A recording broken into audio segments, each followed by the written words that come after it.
नमस्कार साथियों, आप सभी का एक बार फिर से रघुवर जी के ट्रिक्स पर स्वागत है। और इस चैनल पर आप सब नए हैं तो एक बार सब्सक्राइब जरूर करें, क्योंकि ये चैनल आप सभी का अपना परिवार है और इस छोटे से परिवार को थोड़ा सा बड़ा बनाने में आप अपनी थोड़ी सी भागीदारी जरूर निभाएं। तो चलिए एक बार फटाफट से क्लास को लाइक और शेयर कर दीजिए और नए हैं तो सब्सक्राइब भी कर दीजिए। ठीक है, चलिए एक बार फिर से बता दूं आपको कि अभी तक आप हमारे टेलीग्राम चैनल से नहीं जुड़े हैं तो एक बार फटाफट से जुड़ जाइए। टेलीग्राम चैनल की लिंक आपको डिस्क्रिप्शन में दे रखी है, तो वहां से आकर आप आराम से ज्वाइन कर सकते हैं। और वहां पर आपको राजस्थान के और नोट्स बिल्कुल फ्री में दिए जा रहे हैं, साथ ही में साइंस और हिंदी के भी नोट्स बिल्कुल फ्री में दिए जा रहे हैं, तो आप उसका फायदा जरूर उठाएं।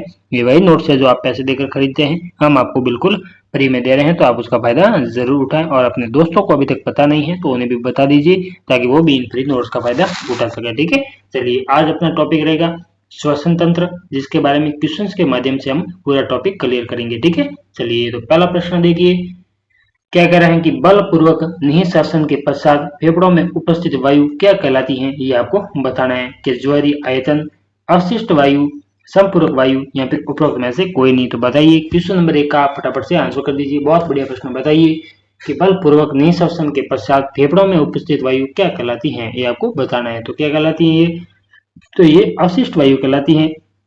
ऑप्शन नंबर बी है जो इसका राइट आंसर होगा। ठीक है, चलिए सांस छोड़ना के बाद फेफड़ों में जो शेष बची हुई वायु का आयतन होता है उसे अवशिष्ट आयतन कहते हैं। ये बात आपको ध्यान में रखनी है। ठीक है, चलिए अगला प्रश्न देखिए, क्वेश्चन नंबर 2 क्या कह रहे हैं, फटाफट से देखिए और आंसर करते जाइए। बहुत बढ़िया प्रश्न है, बताइए कि निम्नलिखित में से कौन सा सही कर्म है, इसके बारे में आपको बताना है। तो बताइए क्या नासागुआ, ग्रसनी, लैरिंक्स, श्वसनिकाय और कोपिका। तो बताइए नासागुआ, कोपिका, ग्रसनी, श्वसन नलिकाएं, लैरिंक्स, कोपिका, नासागुआ, ग्रसनी, लैरिंक्स, श्वसनिकाएं, ग्रसनी, कोपिका, नासागुआ, श्वसनिकाएं और लैरिंक्स। तो बताइए क्वेश्चन नंबर 2 का एक बार फटाफट से आंसर कर दीजिए, क्या रहेगा इसका आंसर। बहुत बढ़िया प्रश्न, बताइए क्वेश्चन नंबर 2 का आंसर करिए। तो इसका आंसर होगा ऑप्शन नंबर 1 राइट आंसर होगा। ठीक है, चलिए अगला प्रश्न देखते हैं, क्वेश्चन नंबर 3 क्या कह रहे हैं, देखिए और फटाफट से आंसर करते जाइए कि बिच्छू का श्वसन अंग कौन सा है, ये आपको बताना है। बताइए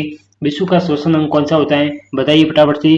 क्या गिल, फेफड़ा, टिनिडिया, बुक, लंग, क्या रहेगा आंसर, फटाफट से बताइए क्या रहेगा आंसर। क्वेश्चन नंबर 3 का आंसर करिए। और बिच्छू ऑर्थोपोडा समूह का प्राणी है, ये भी आपको याद रखना है। ठीक है, चलिए तो बिच्छू का श्वसन अंग कौन सा होता है, तो ये बुक लंग है जो बिच्छू का श्वसन अंग होता है, ये बात भी आपको याद रखनी है। ठीक है, चलिए अगला प्रश्न देखते हैं, क्वेश्चन नंबर 4 क्या कह रहे हैं, देखिए और फटाफट से आंसर करते रहिए कि मांसपेशियों तथा यकृत में ऊर्जा किस रूप में संग्रहित रहती है, ये आपको बताना है। तो बताइए मांसपेशी और यकृत में ऊर्जा किस रूप में संग्रहित रहती है, बताइए फटाफट से। क्या कार्बोहाइड्रेट, ग्लाइकोजन, वसा या फिर प्रोटीन। तो बताइए क्वेश्चन नंबर 4 का एक बार फटाफट से आंसर कर दीजिए, क्या रहेगा आंसर, बताइए मांसपेशियां तथा यकृत में ऊर्जा किस रूप में संग्रहित रहती हैं, तो यह ग्लाइकोजन के रूप में संग्रहित रहती हैं। ऑप्शन नंबर बी है जो इसका राइट आंसर होगा। ठीक है, चलिए अगला प्रश्न देखिए, क्वेश्चन नंबर 5 क्या कह रहे हैं, देखिए और फटाफट से आंसर करते रहिए। और अभी तक आप इस चैनल पर नए हैं और आपने चैनल को सब्सक्राइब नहीं किया तो फटाफट से कर दीजिए, क्योंकि इस चैनल आप सभी का अपना परिवार है। ठीक है, चलिए बताइए 5 नंबर का आंसर करिए एक बार कि प्लाज्मा द्वारा घुलित अवस्था में स्थानांतरित 2 की मात्रा है लगभग, बताइए आंसर करिए। क्वेश्चन नंबर 5 का आंसर करिए। ऐसा ये वो नहीं, O2 है, सॉरी O2 की मात्रा है, बताइए ऑक्सीजन की मात्रा बतानी है आपको कि प्लाज्मा द्वारा घुलित अवस्था में स्थानांतरित O2 की मात्रा है लगभग कितनी है। तो बताइए क्या 97%, 20 से 25%, 7% या फिर 3%। तो बताइए क्वेश्चन नंबर 5 का एक बार फटाफट से आंसर कर दीजिए, क्या रहेगा आंसर। तो ये कितनी है, तो ये 3% है। ऑप्शन नंबर डी है जो इसका राइट आंसर होगा। ठीक है, और इस ऑक्सीजन की मात्रा 3% है और हीमोग्लोबिन की मात्रा कितनी होती है, तो 97% होती है, ये बात आपको ध्यान में रखना। ठीक है, चलिए अगला प्रश्न देखिए, 6 नंबर क्वेश्चन क्या करें, देखिए और फटाफट से आंसर करते जाइए। बहुत बढ़िया प्रश्न है कि सांस लेने में वायु का आदान प्रदान मापा जाता है, किस मीटर से किसे मापा जाता है, ये आपको बताना है। क्या स्पीरोमीटर द्वारा, बैरोमीटर द्वारा, स्पायरोमीटर द्वारा या फिर स्पिगेनो मैनोमीटर द्वारा, बताइए तो 6 नंबर का आंसर करिए। क्या रहेगा आंसर कि श्वसन दर का मापन किसके द्वारा किया जाता है, बताइए फटाफट। और श्वसन दर होती कितनी है, तो 12 से 16 प्रति मिनट होती है। ठीक है, ये आपको याद रखना है। ठीक है, चलिए बताइए तो किसके द्वारा मापा, किसके द्वारा जाता है, इसका आंसर करिए। तो यह स्पाइरोमीटर द्वारा मापा जाता है श्वसन को। ठीक है, ये बात आपको ध्यान में रखनी है। ऑप्शन नंबर सी है जो इसका राइट आंसर होगा। अगला प्रश्न देखिए, 7 नंबर क्या कह रहे हैं, देखिए और फटाफट से आंसर करते जाइए। कि पक्षियों में ध्वनि का उत्पादन कहाँ से होता है, ये आपको बताना है। तो बताइए, क्वेश्चन नंबर 7 का आंसर करिए। पक्षियों में ध्वनि का उत्पादन कहाँ से होता है, क्या स्वर रज्जु, सिरिंक्स, ग्रसनी या फिर नासापट। तो बताइए क्वेश्चन नंबर 7 का एक बार फटाफट से आंसर कर दीजिए। बहुत बढ़िया प्रश्न, फटाफट बताइए। 7 नंबर का आंसर करिए कि पक्षियों में ध्वनि का उत्पादन कहाँ से होता है, तो कहाँ से होता है, तो ये सिरिंग से होता है। ऑप्शन नंबर बी है जो इसका राइट आंसर होगा। ठीक है, और ये सिरिंग से स्वर का उत्पादन करती हैं, ये भी आपको ध्यान में रखना है। और मानव में स्वर का उत्पादन कौन करता है, बताइए एक बार कमेंट बॉक्स में कमेंट करिए। इस प्रश्न का आंसर आप दीजिए कि मानव में स्वर का उत्पादन कहाँ से होता है, बताइए कहाँ से होता है। तो यह मानव में लैरिंग से होता है और पक्षियों में सिरिंग से होता है, ये बात आपको याद रखनी है। ठीक है, चलिए अगला प्रश्न देखते हैं। क्वेश्चन नंबर 8 क्या कर रहे हैं, देखिए और फटाफट से आंसर करते जाइए। बहुत बढ़िया प्रश्न, बताइए कि एक व्यक्ति बलपूर्वक उच्चावसान के पश्चात बलपूर्वक अंतःश्वसन द्वारा वायु की कुछ मात्रा में श्वास लेता है, अंदर ली गई वायु की मात्रा होती है, कितनी होती है बताइए। होती है उसे क्या कहते हैं, बताइए। तो टोटल लंग कैपेसिटी, टाइटल आयतन, जैविक क्षमता या फिर निःश्वसन क्षमता। तो बताइए क्या रहेगा आंसर, फटाफट से आंसर कर दीजिए क्वेश्चन नंबर 8 का। बहुत बढ़िया प्रश्न, बताइए आंसर करिए फटाफट से। क्या रहेगा आंसर, फटाफट बताइए, बताइए फटाफट से। 8 नंबर का आंसर करिए। तो ये क्या कहलाती है, जैविक क्षमता कहलाती है। ऑप्शन नंबर सी है जो इसका एकदम राइट आंसर होगा। ठीक है, चलिए अगला प्रश्न देखते हैं। उससे पहले अभी तक आप इस चैनल पर नए हैं और आपने चैनल को सब्सक्राइब नहीं किया है तो फटाफट से कर दीजिए। अपना खुद का परिवार समझकर एक बार सब्सक्राइब जरूर करें। ठीक है, और टेलीग्राम से नहीं जुड़े हैं तो फटाफट से जुड़ जाइए। वहां पर आपको राजस्थान के ऑल नोट्स प्लस हिंदी और साइंस के नोट्स बिल्कुल फ्री में दिए जा रहे हैं, तो आप उसका फायदा जरूर उठाएं। चलिए बताइए क्वेश्चन नंबर 9 का आंसर कर दीजिए एक बार फटाफट से। कि श्वसन दर समानुपाती होती है, किसके समानुपाती होती है, बताइए। क्या रक्त में ऑक्सीजन के सांद्रण के, रक्त में कार्बन डाइऑक्साइड के सांद्रण के, श्वास नली में ऑक्सीजन के सांद्रण के और डायफ्राम के में विस्तार के। तो बताइए क्वेश्चन नंबर 9 का एक बार फटाफट से आंसर कर दीजिए कि श्वसन दर समानुपाती होती है, तो ये किसके होती है, तो यह रक्त में कार्बन डाइऑक्साइड के सांद्रण के समानुपाती होती है। ऑप्शन नंबर बी है जो इसका राइट आंसर होगा, ये बात आपको याद रखनी है। ठीक है, चलिए अगला प्रश्न देखिए। 10 नंबर क्वेश्चन क्या कह रहे हैं, देखिए और फटाफट से आंसर करते जाइए। बहुत बढ़िया बेहतरीन क्वेश्चन है और आपको एग्जाम में काफी सारे क्वेश्चन देखने को जरूर मिल जाएंगे, तो एक बार आप हमारे साथ में जरूर जुड़े। ठीक है, चलिए बताइए क्वेश्चन नंबर 10 का एक बार आंसर कर दीजिए। कि यदि एक व्यक्ति समुद्र तट से एवरेस्ट के शिखर पर जाता है तो उसकी श्वसन दर व हृदय स्पंदन दर बढ़ जाएगी क्या, श्वसन दर व हृदय स्पंदन दर घट जाएगी, श्वसन दर घट जाएगी या फिर हृदय स्पंदन दर घट जाएगी। तो इसका आंसर करिए। 10 नंबर क्वेश्चन का आंसर करिए फटाफट से, क्या रहेगा आंसर। और ऊंचाई पर जाते समय क्या होता है, तो एक तो आरबीसी की संख्या बढ़ जाती है, ये हीमोग्लोबिन बढ़ जाता है, श्वसन दर बढ़ जाती है, हृदय की धड़कन भी बढ़ जाती है। ठीक है, तो ऊपर जाने पर ये सारे होते हैं, इन बातों का आपको ध्यान में रखना है। तो इसका आंसर क्या होगा, क्वेश्चन नंबर 10 का आंसर होगा कि श्वसन दर व हृदय स्पंदन दर दोनों ही बढ़ जाती हैं। तो ऑप्शन नंबर ए है जो इसका राइट आंसर होगा। ठीक है, चलिए अगला प्रश्न देखिए। 11 नंबर क्वेश्चन क्या कह रहे हैं कि कोशिक के श्वसन के दौरान उत्पन्न ऊर्जा कहाँ संग्रहित की जाती है, यह आपको बताना है। क्या जीव द्रव्य, साइटोप्लाज्म, एटीपी या फिर केंद्रक में। तो बताइए क्वेश्चन नंबर 11 का फटाफट से एक बार आंसर कर दीजिए कि कोशिक के श्वसन के दौरान उत्पन्न ऊर्जा कहाँ संग्रहित की जाती है, ये आपको बताना है। तो बताइए कहाँ पर संग्रहित की जाती है, फटाफट बताइए। तो यह एटीपी में की जाती है। ऑप्शन नंबर सी है जो इसका राइट आंसर होगा। और इस एटीपी का पूरा नाम बताइए, तो एडिनोसिन ट्राइफॉस्फेट होता है। ठीक है, और इसे कोशिका की ऊर्जा मुद्रा भी कहा जाता है, ये आपको ध्यान में रखना है। ठीक है, चलिए अगला प्रश्न देखते हैं। क्वेश्चन नंबर 12 नंबर देखिए, क्वेश्चन नंबर 12 देखिए और फटाफट से आंसर करिए। और अभी तक आप इस चैनल पर नए हैं और सब्सक्राइब नहीं किया तो फटाफट से कर दीजिए, ठीक है। चलिए 12 नंबर का आंसर करिए कि 1 मिनट में मनुष्य कितनी बार श्वसन करता है, ये आपको बताना है। बहुत बढ़िया प्रश्न, और अभी मैंने आपको जस्ट पीछे बताया था। तो बताइए, क्या 10 बार, 16 बार, 30 बार या फिर 4 बार? तो क्या रहेगा आंसर? फटाफट से आंसर बता दीजिए कि 1 मिनट में मनुष्य कितनी बार श्वसन करता है। तो अभी मैंने बताया था कि यह 12 से 16 बार प्रति मिनट करता है। तो इसमें आपको क्या दे रखा है? 16 बार लिखा है। तो इसमें आंसर होगा ऑप्शन नंबर बी, जो राइट माना जाएगा, ठीक है। चलिए अगला प्रश्न देखते हैं।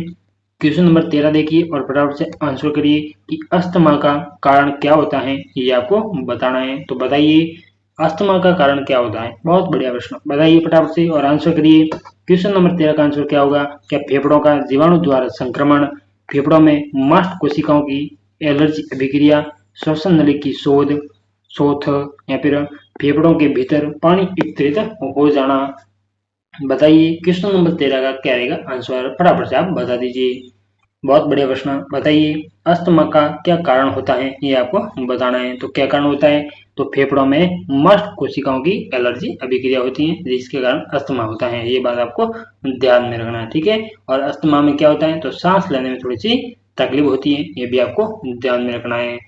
चलिए, फेफड़ों में क्या हो जाता है? परागण या एस्परजिलस कवक या फफूंद होती है, जिसके कारण एलर्जी हो जाती है और इसमें शरीर में एलर्जी कम हो जाती है, इसलिए ये अस्थमा का कारण होता है, ठीक है। चलिए अगला प्रश्न देखते हैं। क्वेश्चन नंबर 14 क्या कह रहे हैं देखिए और फटाफट से आंसर करिए एक बार। क्या रहेगा आंसर? बताइए कि फेफड़ों में रक्त का अधिक संचय होना एक मुख्य लक्षण है। कौन सा लक्षण है बताइए? क्या हाइपोटेंशन का, कोरोनरी आर्टरी रोग का, एंजीना का या फिर हृदय घात का? तो बताइए क्वेश्चन नंबर 14 का क्या रहेगा आंसर? फटाफट से बता दीजिए कि फेफड़ों में रक्त का अधिक संचयन होना एक मुख्य लक्षण है। तो क्या लक्षण है बताइए, आंसर करिए एक बार फटाफट से। क्या रहेगा आंसर बताइए? तो इसका आंसर होगा हृदय घात का, ऑप्शन नंबर डी है जो राइट आंसर होगा, ठीक है। चलिए चलिए अगला प्रश्न देखते हैं। 15 नंबर क्वेश्चन क्या कह रहे हैं देखिए, और अभी तक आप इस चैनल पर नए हैं और आपने सब्सक्राइब नहीं किया तो एक बार फटाफट से अपना खुद का परिवार समझकर जरूर करें, ठीक है। चलिए, और टेलीग्राम से नहीं जुड़े हैं तो जुड़ जाइए। कई बार मैंने आपको बता दिया है कि सारे नोट्स आपको बिल्कुल फ्री में दिए जा रहे हैं, तो आप उसका फायदा जरूर उठाएं, ठीक है। अगला प्रश्न देखेंगे। क्वेश्चन नंबर 15 क्या कर रहे हैं देखिए और फटाफट से आंसर करिए कि ऑक्सीसर्शन में होने वाली ग्लाइकोलाइसिस की प्रक्रिया कहाँ पर संपन्न होती है, ये आपको बताना है। तो क्या कोशिका द्रव्य में, माइटोकॉन्ड्रिया में, एटीएच में या फिर उपयुक्त में से कोई नहीं? तो फटाफट से एक बार क्वेश्चन नंबर 15 का आप आंसर कर दीजिए। बहुत बढ़िया प्रश्न, बताइए कि ऑक्सीसर्शन में होने वाली ग्लाइकोलाइसिस की प्रक्रिया कहाँ पर संपन्न होती है, ये आपको बताना है। तो बताइए कहाँ पर होती है? फटाफट आंसर करिए एक बार क्वेश्चन नंबर 15।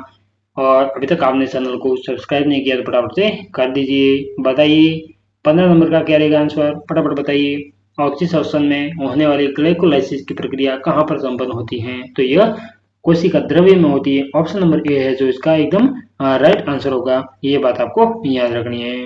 अगला प्रश्न देखिए, 16 नंबर क्या कह रहे हैं देखिए और फटाफट से आंसर करिए।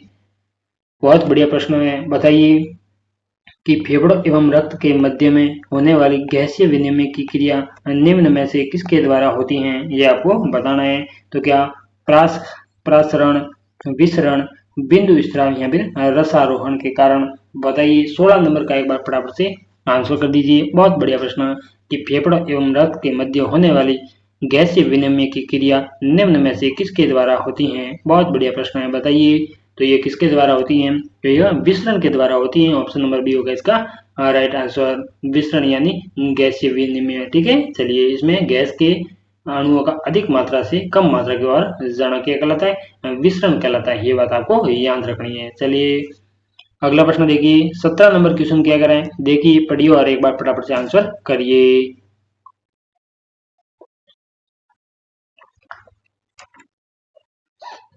बताइए क्वेश्चन नंबर 17 का आंसर करिए फटाफट से। क्या रहेगा आंसर? कि कारखानों में कार्य करने वाले श्रमिकों में निम्न में से कौन सा रोग होने की संभावना होती है, ये आपको बताना है। तो बताइए कि कारखानों में कार्य करने वाले श्रमिकों में निम्न में से कौन सा रोग होने की संभावना होती है? बताइए फटाफट, इसका आंसर करिए। क्या सिलिकोसिस, श्वसनी शोध, वात स्फीति या फिर न्यूमोनिया? तो बताइए। 17 नंबर क्वेश्चन का आंसर कर दीजिए। बहुत बढ़िया प्रश्न, क्या रहेगा आंसर? फटाफट से एक बार आंसर करिए। क्वेश्चन नंबर 17, बहुत बढ़िया। बताइए कि कारखानों में कार्य करने वाले श्रमिकों में निम्न में से कौन सा रोग होने की संभावना अधिक होती है? तो बताइए क्या रहेगा आंसर? तो कौन सी होती है? सिलिकोसिस होती है, जो कारखानों में काम करने वाले श्रमिकों में ज्यादातर होती हैं, ठीक है। और सिलिकोसिस होती है, ठीक है। और इसमें सिलिका के धूल के कण फेफड़ों को प्रभावित करते हैं, ये बात भी आपको ध्यान में रखनी है, जिससे जमा हो जाते हैं, जिससे यह रोग होता है, ठीक है। चलिए अगला प्रश्न देखते हैं। 18 नंबर क्वेश्चन क्या कर रहे हैं देखिए और फटाफट से आंसर करिए। कि श्वसन में सर्वप्रथम कौन से क्रियाधार का उपयोग किया जाता है? बताइए। क्या वसा, प्रोटीन, कार्बोहाइड्रेट या फिर खनिज लवण का? तो बताइए 18 नंबर क्वेश्चन का आंसर करिए। क्या कह रहा है कि श्वसन में सर्वप्रथम कौन से क्रियाधार का उपयोग किया जाता है? फटाफट से बता दीजिए। तो किस क्रियाधार का किया जाता है? तो कार्बोहाइड्रेट का उपयोग किया जाता है, ठीक है। ये हेक्सो शर्करा होती है जो ग्लूकोज में बदलती हैं, ये भी आपको याद रखना है, ठीक है। चलिए अगला प्रश्न देखते हैं। क्वेश्चन नंबर 19 क्या कर रहे हैं देखिए और फटाफट से आंसर करिए। और अभी तक आप इस चैनल पर नए हैं तो एक बार सब्सक्राइब जरूर करें, ठीक है। चलिए बताइए 19 नंबर क्वेश्चन का आंसर करिए एक बार फटाफट से। क्या कह रहे हैं देखिए, पढ़िए और फटाफट से आंसर करते जाइए। बहुत बढ़िया प्रश्न है कि मानव शरीर में लगभग 98.5% ऑक्सीजन का परिवहन निम्न में से किस माध्यम द्वारा किया जाता है? इसके बारे में आपको बताना है। तो बताइए। क्या बाइकार्बोनेट के रूप में, कार्बोमिनो यौगिक के रूप में, हीमोग्लोबिन के माध्यम से या फिर रोधित प्लाज्मा द्वारा? तो बताइए। क्वेश्चन नंबर 19 का एक बार फटाफट से आप आंसर कर दीजिए। बहुत बढ़िया प्रश्न, क्या रहेगा आंसर? बताइए कि मानव शरीर में लगभग 98.5 ऑक्सीजन का परिवहन निम्न में से किस माध्यम द्वारा किया जाता है? तो ये किसके द्वारा किया जाता है? तो ये हीमोग्लोबिन के माध्यम से किया जाता है। ऑप्शन नंबर सी है जो इसका एकदम राइट आंसर होगा, ठीक है। चलिए अगला प्रश्न देखते हैं। क्वेश्चन नंबर 20 क्या कराएं देखिए और फटाफट से आंसर करिए। कि मानव शरीर में CO2 का परिवहन निम्नलिखित में से किस माध्यम से होता है? बहुत बढ़िया प्रश्न। क्वेश्चन नंबर 20 का आंसर कर दीजिए एक बार फटाफट से। कि मानव शरीर में CO2 का परिवहन निम्न में से किस माध्यम से होता है? बताइए क्या रहेगा आंसर? 20 नंबर का आंसर करिए। क्या प्लाज्मा में घुलकर, हीमोग्लोबिन के माध्यम से, बाइकार्बोनेट के रूप में या फिर उपयुक्त सभी? तो बताइए क्या रहेगा आंसर? कि मानव शरीर में CO2 का परिवहन किस माध्यम से होता है? तो ये प्लाज्मा में घुलकर भी होता है, हीमोग्लोबिन के माध्यम से भी होता है और बाइकार्बोनेट के रूप में भी होता है। तो आंसर रहेगा ऑप्शन नंबर डी, उपयुक्त सभी रहेगा इसका राइट आंसर, ठीक है। चलिए अगला प्रश्न देखिए। 21 नंबर क्वेश्चन क्या कर रहे हैं देखिए और फटाफट से आंसर करिए। कि अनऑक्सीकरण की संपूर्ण प्रक्रिया निम्न में से कहाँ पर संपन्न होती है? ये आपको बताना है। तो बताइए कि अनऑक्सीकरण की संपूर्ण क्रिया कहाँ पर संपन्न होती है? बताइए। क्या कोशिका द्रव्य में, माइटोकॉन्ड्रिया में, केंद्रक में या फिर ए व बी दोनों? तो बताइए फटाफट से आंसर कर दीजिए। क्या रहेगा आंसर? कि अनऑक्सीकरण की, अनऑक्सी यानी O2 की अनुपस्थिति में कहाँ पर होती है? बताइए क्या रहेगा आंसर? फटाफट से बता दीजिए। आंसर करिए क्वेश्चन नंबर 21 का। तो ये कहाँ पर होती है? तो ये कोशिका द्रव्य में होती है। ऑप्शन नंबर ए होगा इसका एकदम राइट आंसर, ठीक है। ये बात आपको ध्यान में रखना है। चलिए अगला प्रश्न देखिए। 22 क्या कर रहे हैं देखिए और फटाफट से आंसर करते जाइए। बहुत बढ़िया क्वेश्चन है, बेहतरीन क्वेश्चन है और आपको एग्जाम में काफी सारे क्वेश्चन हूबहू छपे हुए मिल सकते हैं, ठीक है। चलिए तो बताइए क्वेश्चन नंबर 22 का आंसर करिए कि निम्नलिखित में से किसे ईएमपी पथ कहा जाता है? ये आपको बताना है। तो क्या क्रैब चक्र को, ग्लाइकोसिस को, बाह्य श्वसन को या फिर अनॉक्सी श्वसन को? तो बताइए। 22 नंबर का एक बार फटाफट से आंसर करिए। क्या रहेगा आंसर? कि ईएमपी पथ कहा जाता है तो किसे कहा जाता है ये आपको बताना है। तो यह ग्लाइकोलाइसिस को कहा जाता है। ऑप्शन नंबर बी होगा इसका एकदम राइट आंसर, ये आपको ध्यान में रखना है, ठीक है। चलिए बहुत बढ़िया। और अभी तक आप इस चैनल पर नए हैं और आपने सब्सक्राइब नहीं किया तो फटाफट से कर दीजिए, क्योंकि ये चैनल आप सभी का अपना परिवार है और इस छोटे से परिवार को थोड़ा सा बड़ा बनाने में आप अपनी थोड़ी सी भागीदारी जरूर निभाएं। और एक बार फिर से बता दूं कि अभी तक आप हमारे टेलीग्राम चैनल से नहीं जुड़े हैं तो एक बार फटाफट से जुड़ जाइए। टेलीग्राम चैनल की लिंक आपको डिस्क्रिप्शन में दे रखी है, ठीक है। वहां पर आपको राजस्थान के ऑल नोट्स बिल्कुल फ्री में मिल जाएंगी। वही नोट्स है जो आप पैसे देकर खरीदते हैं, लेकिन हम आपको बिल्कुल फ्री में दे रहे हैं, तो आप उसका फायदा जरूर उठाएं। चलिए क्वेश्चन नंबर 23 को देखिए और इसका आंसर करिए कि भोजन को निगलते समय श्वसन नली को ढकने का कार्य कौन करता है जिससे भोजन श्वसन नली में प्रवेश ना कर सके। बहुत बढ़िया प्रश्न, और 2 से 3 बार मैंने आपको यह बता दिया है, ठीक है। तो बताइए 23 का एक बार फटाफट से आंसर कर दीजिए, कौन सा अंग है वो, बताइए फटाफट से। क्या रहेगा आंसर, क्या ग्रसनी, एपिग्लोटिस, कंठ या फिर श्वसनिकाएं। तो बताइए क्या रहेगा आंसर, फटाफट से आंसर करिए। जो भोजन निगलते समय श्वसन नली को ढकने का कार्य करता है, कौन करता है, तो वो है एपिग्लोटिस। ऑप्शन नंबर बी है जो इसका एकदम राइट आंसर होगा, ये बात आपको ध्यान में रखनी है, ठीक है। चलिए तो आज का सेकंड लास्ट क्वेश्चन क्या कर रहे हैं, 24 नंबर देखिए और फटाफट से आंसर करिए। देखिए क्वेश्चन नंबर 24 और आंसर करिए एक बार कि मानव शरीर का कौन सा भाग शरीर ताप को नियंत्रित रखता है। बताइए 24 का आंसर करिए, क्या हृदय, फेफड़ा, यकृत या फिर वृक्क। तो बताइए मानव शरीर का वह कौन सा भाग है जो शरीर के ताप को नियंत्रित करता है। बहुत बढ़िया प्रश्न, बताइए क्या रहेगा आंसर। क्वेश्चन नंबर 24 का बताइए तो ताप को नियंत्रित कौन करता है, तो ये फेफड़े नियंत्रित करते हैं। ऑप्शन नंबर बी है जो इसका एकदम राइट आंसर होगा, ये बात आपको ध्यान में रखनी है, ठीक है। चलिए ये तो मानव शरीर का ताप को नियंत्रित और ताप नियंत्रक कौन होता है, तो ये एक हाइपोथैलेमस भी होता है जो ब्रेन में होता है, ये बात आपको ध्यान में रखनी है, ठीक है। चलिए अगला प्रश्न देखिए और आज का अंतिम प्रश्न 25 नंबर क्वेश्चन क्या कराएं देखिए और फटाफट से आंसर करिए कि निम्नलिखित में से हीमोग्लोबिन का रंग कैसा होता है, ये आपको बताना है।